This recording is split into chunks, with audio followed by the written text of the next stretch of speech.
Good afternoon, my Liptions. It is Wednesday, my dudes, which means it's time for your buyer's guide on what's new, what's hot and happening at Uncle Evetech. And what they've done is they've extended all of the festive season stuff until the 22nd. Instead of it cutting off on the 10th, you've been given 12 extra days now in order to get some of these specials, and some of them have been updated. And I'm actually going to cover 10 completely different products from what I covered last week and speak about, well, 10 completely different products. Those are still on the store, so if you want to have a look as a reference at that top 10, then you'll be able to see those top 10 from basically from my selection last week. But like I said, I've selected completely different deals for this week, so it's like a top 20 from this category. So starting off the top 10 at number 10 with the Thrustmaster T150. I much prefer this to the Logitech just because it's band driven. It does give a much better feedback. I've got a TMX Force myself, and band driven stuff is just way better, especially for like counter lock and that sort of stuff. It can also react a lot faster, and if you react on it quickly, then it doesn't grind any gears and break any of that system. You can also use this on Forza 5 through an emulator. If you go and get it set up like that, then you can use it on that as well. But I think this is a little bit more serious. If you are getting into Assetto Corsa and into more sim environments, then T150 is going to be a really good wheel for the money. At number 9, it's an Arozzi Verna Enzo. This is Evetech support certified chair, okay? Every single chair that goes through Evetech, we build and test, and there's actually a sample of it there. And we're all in agreement, Arozzi and Vertigear at their price points are the best bang for buck like you can get. The build quality and everything is fantastic. These are more simplistic. They are like an office chair style, but it's a really, really good office chair. The guys at the back told me, literally, was I there yesterday? Yeah. I know, short-term memory loss, but it is what it is. I was there yesterday, and they said this one is a killer because I've got the Toretta. I'm actually sitting in an Arozzi right now. As you can see, I've got the Toretta. I've had mine now for over a year and some change, and it's like super comfortable. And I went from an AK Racing, which is like in the same kind of like league as an entry-level Noble, to this, and I'm much happier in this. Arozzi's quality and comfort and everything, super underrated. At number 8, it's a Western Digital 2TB. I don't often speak about spinning discs because they're kind of becoming a thing of the past, but a 256 meg cache drive for 800 Rand just strikes me as, well, a bit of a bargain. They'd normally be about closer to 1,100, so it's like quite a big discount. It's like 20% off on that price point, and it's sort of 6 gigabit, as you can see, but the 256 meg cache is what attracted me to it. It will load up games considerably faster than a 128, and a 64 is like completely uncomparable. At number 7, it's a little Razer Blackshark V2 X wide gaming headset, black 7.1 surround sound. It's got all the things. It's a really good bang for buck. I really like the shape, the way that the poles and everything work, the way that it flexes on your ear is like, it's really comfortable. I don't find comfort in a lot of headsets. I'm a bit of a snob when it comes to headsets because I've got an Easter Island head, so it makes things a little bit difficult, but these are just super solid. Yes, it is wide. Yes, it is stereo with emulated 7.1.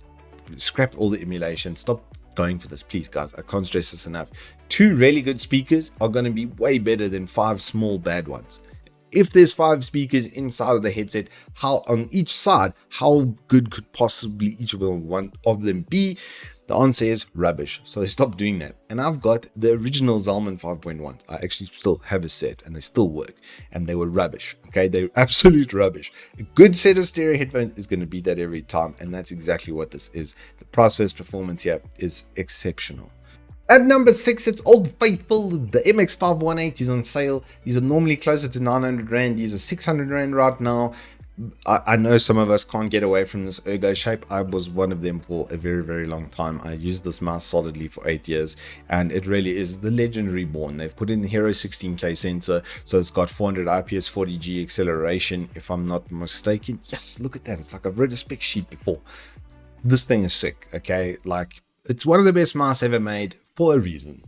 At number 5, it's a glorious Model O wireless at 1,000 Rand. This is like the best price versus performance high-end gaming mouse. Yes, the BAMF sensor has been reported to have a little bit of delay. I didn't notice it, and a couple of my mates have them and they don't notice it either. So I think it's going to be system dependent. For the most part, you should be fine.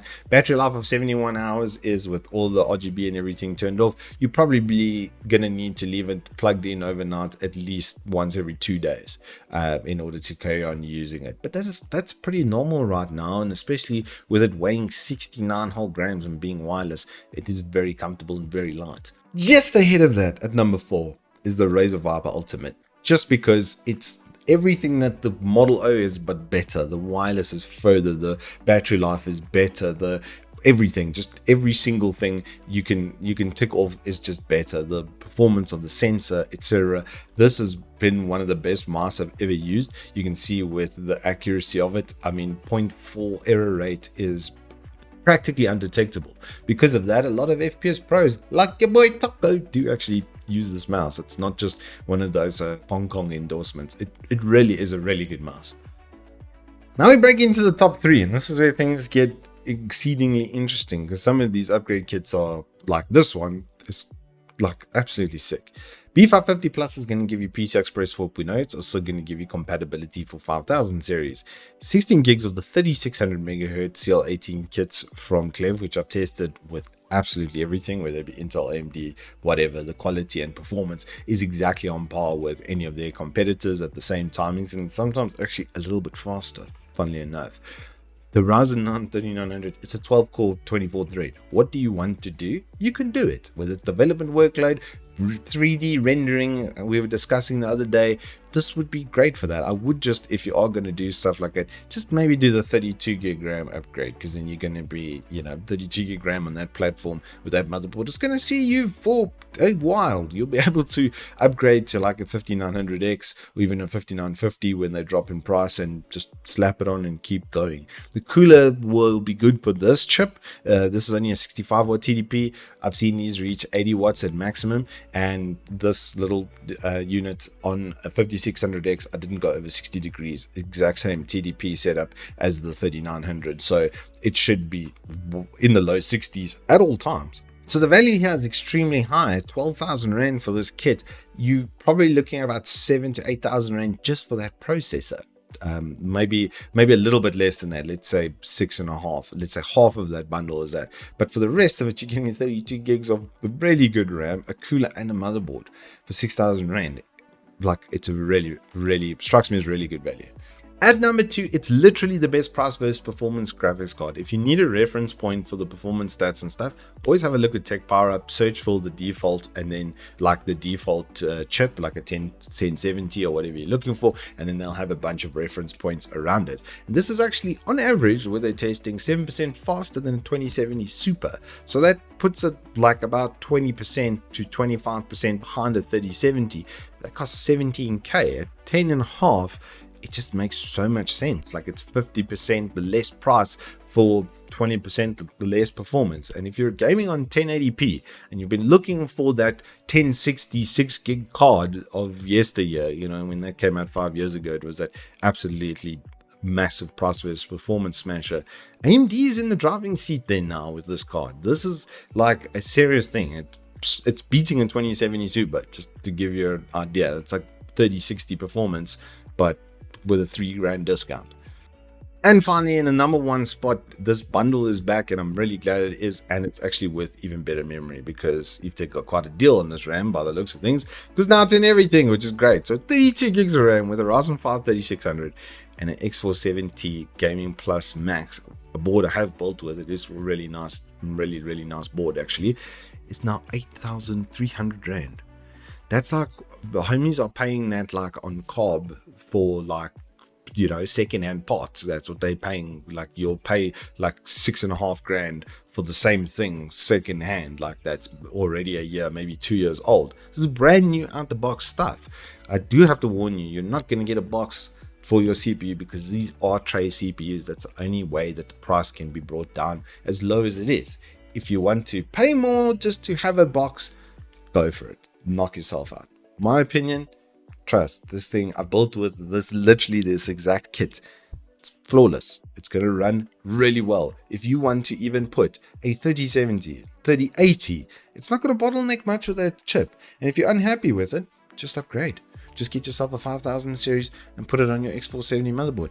AMD life. Anywho, that is all I have for you in this buyer's guide this week. I do hope you've enjoyed it. If you have, do hit us up with a like and subscribe, and I will see you on the flip side.